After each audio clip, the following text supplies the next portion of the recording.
తిరుమలలో రథసప్తమి వేడుకలు ఘనంగా కొనసాగుతున్నాయి. రథసప్తమి సందర్భంగా సూర్యోదయం నుంచి చంద్రోదయం వరకు 7 వాహనాలపై భక్తులకు దర్శనమివ్వనున్నారు స్వామివారు. కాసేపట్లో శ్రీవారి పుష్కరునిలో చక్రస్నానం జరగబోతోంది. మరోవైపు తిరుమలలో ఒక్కరోజు బ్రహ్మోత్సవానికి భక్తులు భారీగా తరలివచ్చారు.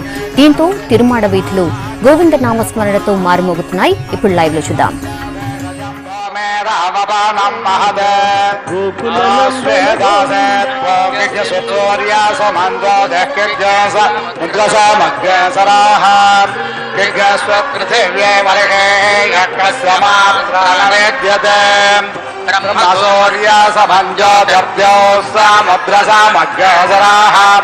इंद्र पृथिव्यै अर्हेयमात्राणवेद्यते पृच्छामित्वाचितये देवसखय चेत्तमक्रमणादिगन्धा येष विष्णुतृषपदे श्रेष्ठस्तेष विश्वम्भुव नमाविवेश अपिशेषतृषपदेष्वेष विश्वम्भुव नमाविवेश तद्यः परिजयेमि भ्रातरग्निं भ्रातरिन्द्रगुं हवामहे भ्रातर्मित्रा वरुणा भ्रातरश्विना भ्रातर्भगं भूषणं ब्रह्मणस्पतिं भ्रातः सोममुत रुद्रगुं हवेम